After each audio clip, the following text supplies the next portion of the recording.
What this? All right, we'll start this in 3, 2, 1.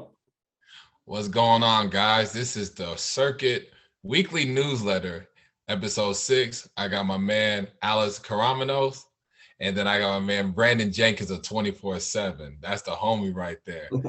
Yes, sir. Brandon, Joining us, man. how you doing? Thank you for coming in, taking some time. So how's everything been going? And I've been good. Wishing y'all a happy Valentine's Day, man. Hope y'all with the loved ones today. But man, I'm good. Just chilling. Just trying to stay busy.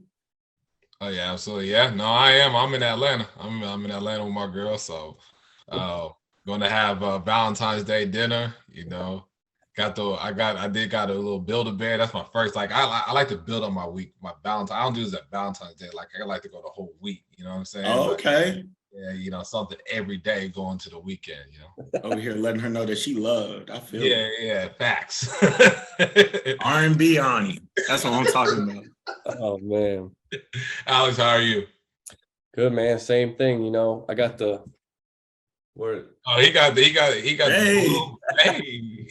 Got it done. Me and my girl just had some dinner, man, just chilling. But like Brandon said, staying busy, man. Grassroots season. Month away almost, probably a little bit less. So, we've just been getting ready for that. Excited for the spring and summer. No, absolutely. So let's get to it. Let's talk some hoops. You talk about the grassroots season is coming up, but I want to talk about the senior class in 2023. And I think there's been like a guy that's like number one, that's kind of making some like taking a considerable leap. But I want to talk about who's y'all's number one player in 2023. Brandon, we can start with you. Yeah, for sure. I think this has been one of those conversations that nobody really has like a defined answer for. But I know, like for me at 247, I know we currently have Isaiah Collier, and I was one of the big advocates to make sure that he got that number one spot because I was really impressed with his resume. Leading up to I guess late August or the middle of August when we made that first update when he was number one. And I think just judging off his last game, he matched up with Stephon Castle. It was a nationally televised game on ESPN. I think he kind of separated himself from the pack just with what he was doing, on that big of a stage with that big of a matchup. He is elite at seeing a play before it happens. I think he makes NBA level reads. During that game, he made NBA range threes. I mean, he showed confidence with pulling up from behind the arc. I think he's a dude who projects to have like a top Alonzo Ball effect in the college game, for USC. He'll have the players around him to be successful that can convert off of his passes. And then, he'll have every opportunity. Andy Enfield will give him the keys to run the show. And so, I think he chose a perfect school. I think the way he thinks the game, he thinks it far ahead from almost everybody in the high school game. And I think he's created some separation. And if there was anybody who I could see talent behind him, it'll probably be Cody Williams as a second. I think he deserves to be in that conversation as well. But I think Isaiah has it right now on lock. No, absolutely. Alex, who do you have as number one in that class? Yeah, man. Like I completely agree with Brandon, and like he said, there's no definite answer. No one's really given one of, who's that number one player in the 2023 class. But, we have Justin Edwards at number one. And, he makes a strong case for it, and that's who I would rock with at number one, 6'7", 6'8", wing, lefty. He really impressed me at Peach Jam this spring and summer. He had a huge game. They ended up losing the game. It was a crazy game. I think it went to overtime against Durant in the Elite Eight, I think, of Peach Jam. He went off in front of his future head coach, John Calipari. Really long, lefty, can make shots, super explosive. He's leading his team in points per game and rebounds per game at Ematep Charter right now in Pennsylvania. Just having an overall really, really successful high school season. And I think his game really translates to the next level too, because in the high school, from games that I've watched of his this year, he's one of the bigger guys on his team height-wise, so he's usually guarding like 4s and 5s. I think at the next level, if he went in open space, he'll be good offensively, but defensively, I think he'll be, a lot better and a lot more comfortable too, because, he's guarding guys in the post area. But if you get him on the perimeter as a defender, like I said, he's really long. He's going to get his hands on a lot of balls and, make deflections and rack up steals. And he's a good shot blocker too. He's got a quick first jump and a quick second jump, which, benefits him rebounding the ball as well. So, overall, Justin Edwards has really impressed me. We got him at number 1 right now, but like Brandon said, Collier's been super, super impressive. So it really, and and like you said with Cody Williams too, he definitely, should be in the talks for that number 1 spot. There's a couple other guys too, man, but I'm going with Justin Edwards. Okay. Yeah, I'm going Isaiah Collier. I'm a big production guy. And then when you look at Collier, you look at Wheeler being a team that's really a national powerhouse, right?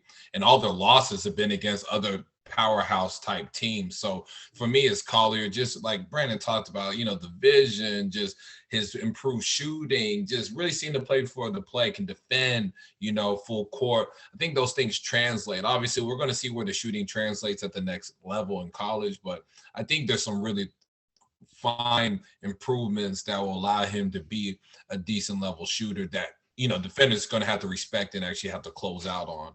For me, number 2, Brandon said Cody, and I really like Cody just because I like big wings, right? I like guys that with size, versatility, can make open shots, can handle, can grab a rebound and push and make plays. That's something Cody does a really good job at. And he has some toughness about him that I got to see at Pangos, that he's doing it at Perry High School. And Perry High School has been very successful this season. So, that's a big thing for me with Cody. But my favorite, just on a long term, is Modest, right? I really love Modest. And people are like, oh, he doesn't take contact great. But for me, it's like, okay, when he gets stronger, right? What does that look like? And he's going to get stronger. Modest is obviously going to go to the G League Ignite next year. And about 6'9", 6'10". I mean, he's a big kid, can shoot, can face up, score, very skilled, high feel. I just think the best basketball's ahead of him. And that's why I can't put him number 1, right? Because I think from a production standpoint, you can't. And when they're seniors, I think production just matters a little, just has more of importance than someone with upside, right? Absolutely. I don't think Modest has produced nowhere near the level Isaiah has to put him number 1, even though I do think next level projection, like when we talk about, I think G League's a good thing for him because I think his game really translates really well to the pro level, especially when he gets stronger. But that's someone I really like. I like Cody because he has a big wing, but I think number 1 in that class, I don't think even you look 5 years down the road, Isaiah Collier's just made the most sense. It makes the most sense. He's the guy that's going to play in the league. And he's going to figure out how to be there and play for a while. I agree with you. Actually, it's crazy that you mentioned Modest. It's one of those things. One thing that college basketball is really teaching me, over the past couple of years, is just these decisions that these kids are making, really matter in terms of, how they project and how they look. In terms of draft projection wise, I mean, Brandon Miller was a dude I think we had ranked 14. Obviously, the kid is talented. I mean, being 6'9", being able to play on the wing, being able to shoot and handle the ball. I mean, obviously, it's so easy to say in hindsight, yeah, he should have been the number 1 player. Right. I know we had questions about toughness and consistency and whatnot, but that fit within that Alabama program, if we look solely on that, yeah, we probably should have been higher on him.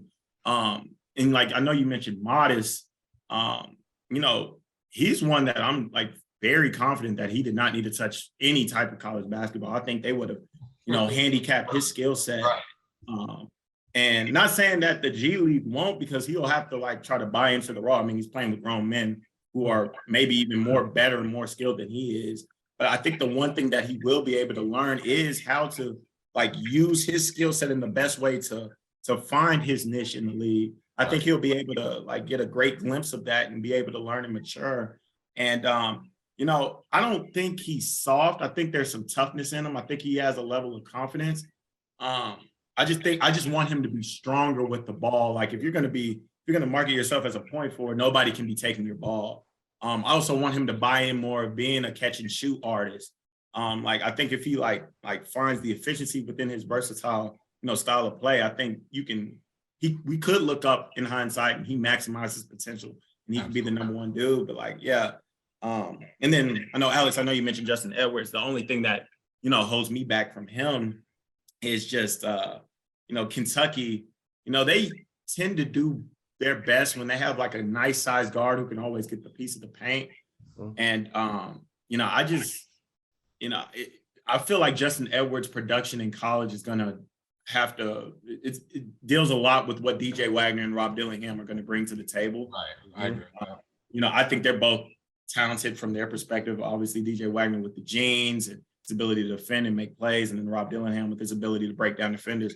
But I just don't know if those two are the guards that can get the most out of Justin Edwards' game. That's my question. And then, also Ani mentioned the consistency of a number one player. Those are just two questions that I have with Justin Edwards. But in terms of a game that translates and him being able to shoot the basketball, I feel exactly where you're coming from. Mm-hmm. Yeah, for sure. I'm big on production and consistency. I think the guys that are productive and consistent in high school generally become consistent and productive in college, right? Like over my years of doing this, I think one thing I've learned in being to watch a lot of college basketball is, man, that kid was just a pure upside play. I ranked him this, top 10, and he can't get on the floor. Then he has to transfer down. He can barely get on the floor at the mid-major or a low major. You see what I'm saying? So for me, it's like, obviously, when we talk about Modest and we talk about Justin Edwards, we talk about Isaiah Collier, these are guys that are, I think, and to your point, Brandon, like Justin in Kentucky, like his basketball is ahead of him, and it may not be at Kentucky, right? Like he's got to be, at the next level. Like we've seen guys in Kentucky that really didn't put up any numbers or show a whole lot, but when they got drafted, that's where you got to see more of their game. I think Devin Booker is a perfect example of that, right? I'm not calling him Devin Booker, but like guys like that. So no, I'm with you on that, and I just think guys that are consistent, productive in high school generally become consistent, productive in college. I agree, absolutely. And like Alex, I think the one thing that works in his favor is he can shoot the ball. Yeah, it looks good too. Yeah, but like you said, if he's like more of a guy like when he's at Kentucky, like you said, if Dillingham and Wagner are able to, get those paint touches and, Justin Edwards is sitting there and, that corner area or, on a wing and he can bury shots or, like fake 2 dribbles, get to the rim, he's going to be really good there. But like you said, but you hit it right on the head. If Wagner and Dillingham, can't, facilitate as well as everyone's thinking they're going to, and then Justin Edwards has the ball in his hands, a little bit too much. Like at the next level, I see Justin Edwards being better, with the ball not in his hands as much, cutting back door, just those one, pump fake 2 dribble pull up, pump fake 2 dribble to the rim type of dude. And that's a dude that could average, 15 and like six boards if he does those things. But if I see him at the next level and, he's putting the ball on the ground a lot, trying to create for himself, he's going to struggle a little bit, but if he's got some good guards in front of him and behind him, he'll be straight. And before we go on to the next topic, when I say like being consistent, productive, they need to go to the right place. If they're at the right place and the right level, obviously, then, then they're okay. So let's switch subjects. So let's talk about these classes, 23, 24s, and 25s. Let's compare depths. Obviously, I won't say obviously, but like for people that don't know, like the 2025 class is loaded, right? I feel like it's fairly deeper than the 23s and the 24s, but I think the 23s and the 24s kind of offer similar depth a little bit. But I just want to get your y'all's thoughts on just those 3 classes. And then at the end of it, I do want y'all to rank them from best to worst with depth. So Alex, I'll let you go first. So we're going like, what's our favorite out of those 3? No, so we're just going to talk about just talk about the depths of each class. All right. Yeah. I mean, like you said, that 2025 class, is going to be really, really good. You talk about, the Cooper Flags, the Cameron Boozers, Koa Pete, Darren Peterson, just guys like that, the class is just so deep, and it's just like, it's not all guards, you know what I mean? Like we got four power forwards in the top 6 at the circuit, That's right? the circuit ranking. Right. You know what I mean? Like a lot of in the 23 class and the 24 class, especially 23 class, I wouldn't say it's guard heavy, but there's not, like, you got the Aaron Bradshaws, obviously, and guys of his caliber that play the forward center position. But in 25 class, I think it's a really good mixtures of power forwards and dual forwards and guards. I think it's a real good mesh. And all the way down, like I'm looking at our rankings right now, I'm going all the way down. I'm in like the mid-20s. We got, Alir Maluk, he just picked up an offer from Ohio State, who's really good. And then you keep going down and you got like guys like Aaron Rowe, at Link Academy, BJ Davis Ray. That's a great backcourt there at Link. Guards like that, and the class, it just keeps going and going, so if I had to choose a class, if we're going to rank them like by depth, I'm going to go 25 first. And that's basically just off. I mean, it's hard to say how how a kid's going to be at the next level being in the class of the 2025, right? But there's glimpses. Cooper Flag shows glimpses, obviously. Cameron Bouger shows glimpses, but there's some really, really skilled guards in that class. Like I love Darren Peterson. Like he's probably my favorite. He's my favorite guard in that class.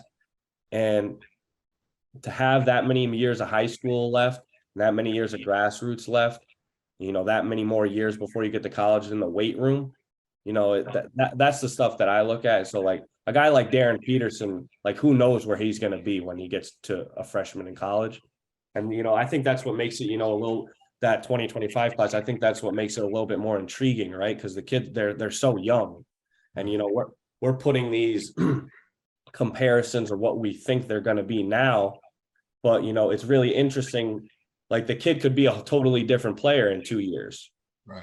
You know what I mean? It's just stuff like that I find really interesting. So if I had to pick a favorite class out of 23, 24, 25, I'm definitely going to go with 25 at 1. Makes sense. Who would you put at 2? 23s? Yeah, I would go 23s too. Like I said, you got all the hype around the guys like DJ Wagner and, like the guys we talked about, Collier and Edwards, and, the list goes on and on. They've been really fun to cover. A lot of good basketball being played. But like we've been talking about college a lot, and that's the stuff that I look at. Like how are you going to be at the next level? And and like you said, Ani, there's going to be guys that get to the next level and can't make shots. They can make shots in high school, but they're not going to be able to make shots. That's how I look at it. If you're going to college and you want to play at the high major Division I level and you're a guard wing, you got to be able to make shots. That's how you're going to got to be able to make shots, and you got to be able to defend.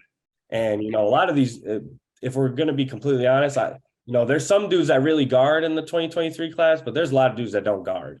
And that's gonna get exposed at the next level. And some dudes are gonna struggle. So I think that's the beauty and what we do as evaluators in that is like we're gonna hit on some that are gonna be good at the next level, and then some dudes you really don't know what's gonna happen at that next level.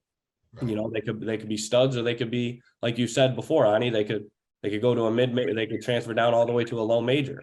You just really don't know. So that's what makes it cool about our job. And then I'd probably put 24 at 3. 24's got some, good dudes. One of my favorite guys in that 24 class that I don't think a lot of people talk about a lot.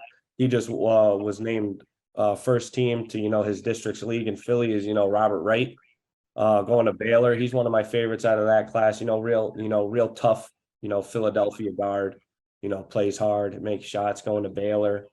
That class, it's interesting. And I know I sound like I'm repeating myself a lot, but I'm interested to see how those 24s, do at the next level, because out of the 3 classes, I think the guys in that class are going to struggle the most. Just like looking at the names right now, there's some guys that I think are going to, not be what they're aiming to be at the next level. So, that's my order for them. Yeah.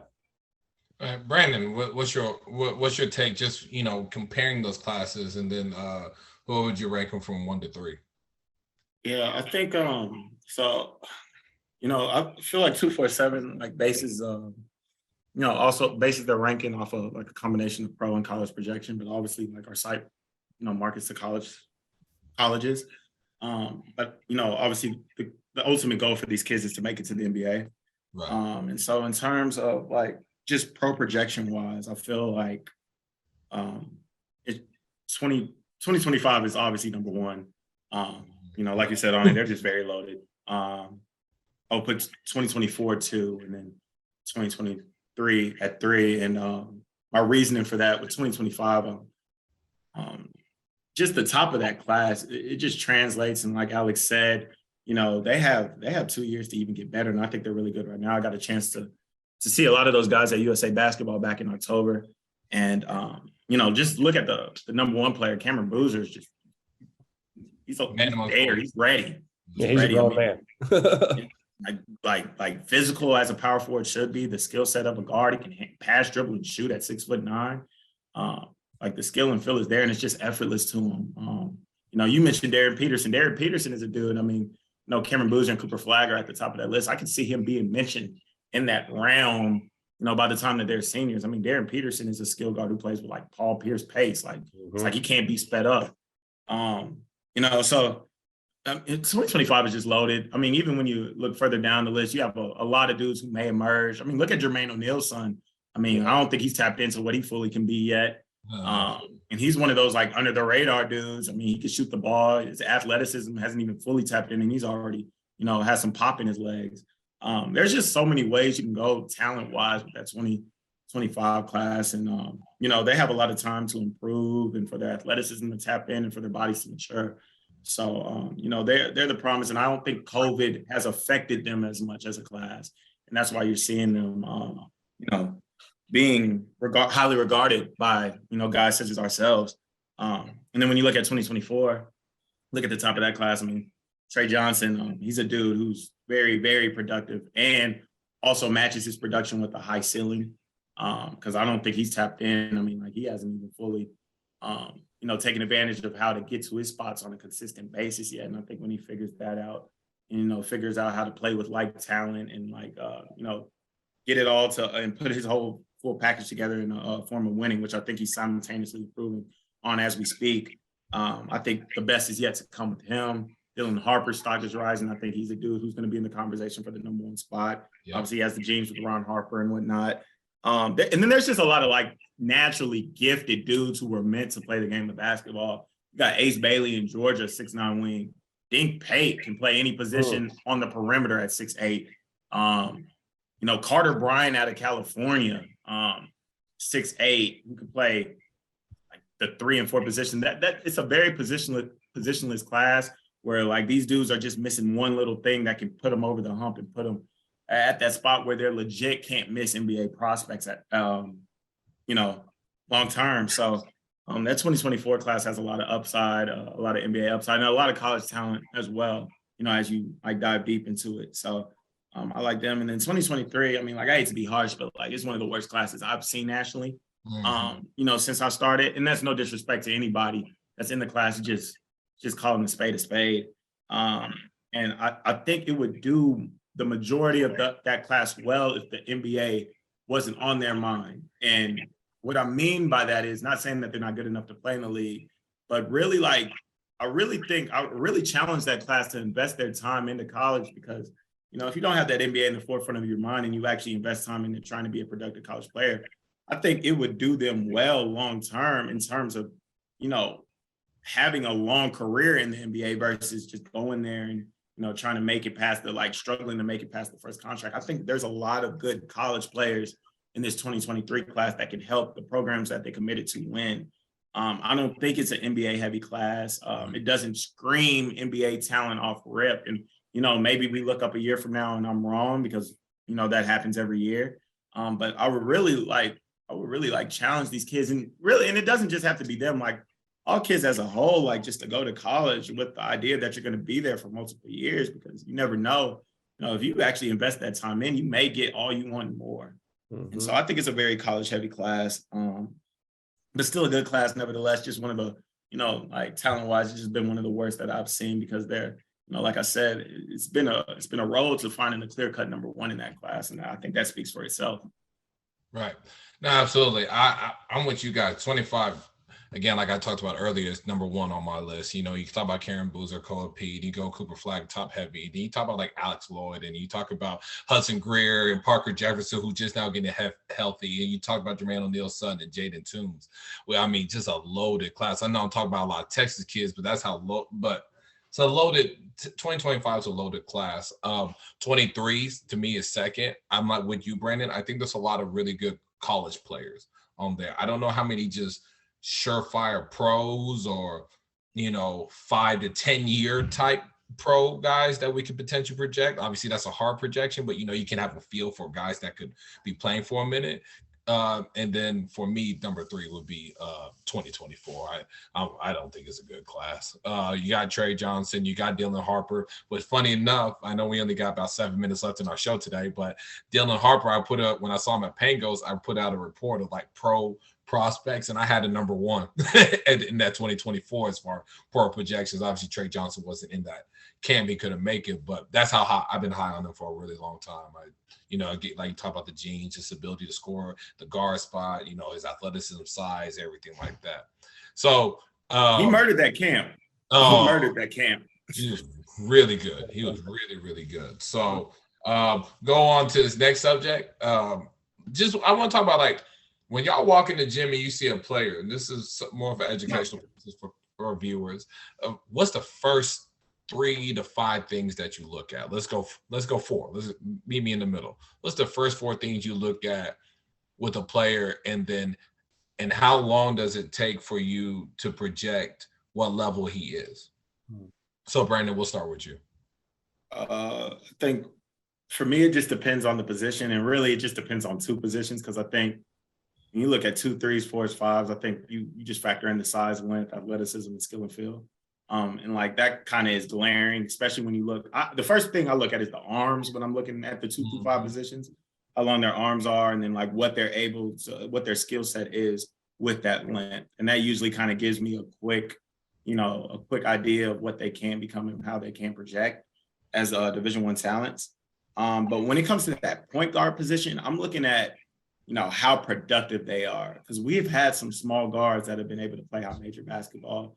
I mean, like Xavier Wheeler, Bryce Cook. I mean, like just like dudes who have been able, even I know Isaiah Stevens is playing.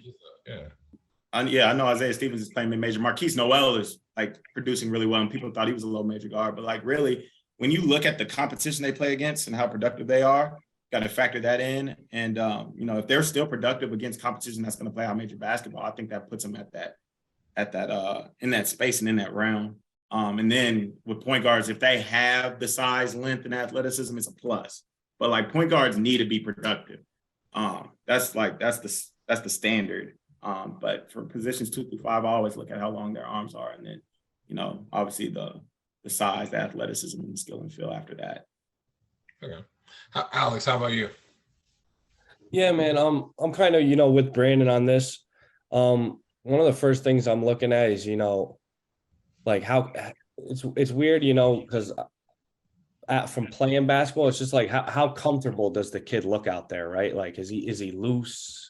Is he stiff? Is he that's just something that always just catches my eye a little bit. Like how loose is the kid playing? Not loose to where it's like he's nonchalant that he doesn't really care. Like loose where like, okay, this shit is coming easy to me. You know what I mean? Another thing that I look at is, like Brandon said, productivity. He's not just scoring the ball. Is he making the best pass to, if it's that hockey pass, or if he's just making the smart pass, put guys in positions to score the basketball.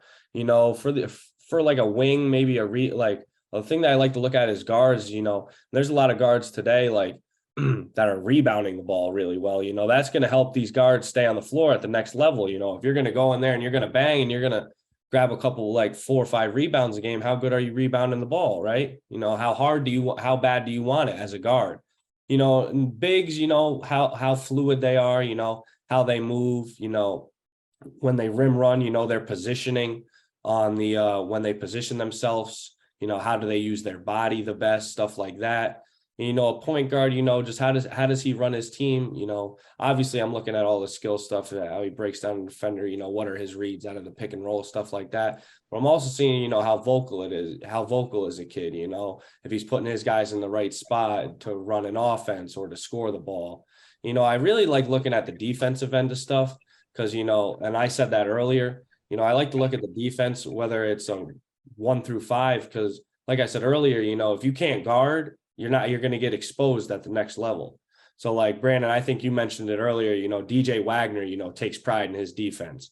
And, that's something that I like to watch, if he's getting into somebody, if he's making, an opposing ball handler uncomfortable, it's just the little things like that he's, going to help these kids stay on the floor at the next level. So, that's how I kind of look at it. Okay, those are great points both of you guys have made. For me, one of the first things I like to look at just the kid's size, like the height, right? I like to look at the height, and then I like to look at the structure, right? So like, okay, this like Brandon talked about long arm, broad shoulders. Can you add weight? That's what I like to look at. Then I go into the skill, the feel. I get into those things deeper, and then generally it takes me it's like.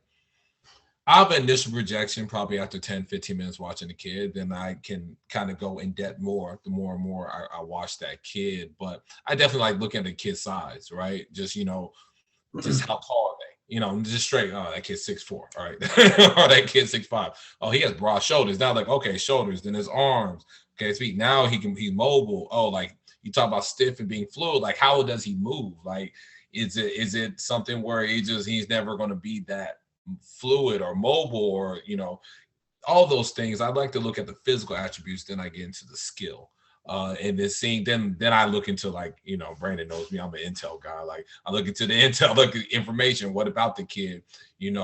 Will he get to that level that I projected to be, or is his background or his support system going to be the reason that he doesn't make it, right? Like I start factoring all those other things afterwards.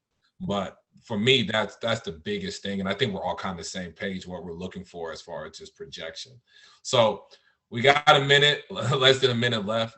Brandon, any words? Like, I think people know who you are, but don't know you. So just want to give you you got 45 seconds just to, talk about you. Yeah, man. Just keep a lookout just for what we're doing at 247. Me personally, trying to really get the Instagram really bumping. So, every event that I'll be at, I'll be posting, top performers, trying to shed light to, players that are nationally ranked, but also some players that are like trying to emerge onto the scene. And, you can follow me on Instagram and Twitter would be Jenkins 247. And I appreciate y'all having me on. It's going to be a fun grassroots season. Absolutely. Appreciate you joining us, man. All right, for sure, guys. So that's the end of the show. Follow us at the circuit. Follow B Jenkins. Be on the lookout for updated rankings. And there's Ani, Alex, and Brandon. We out.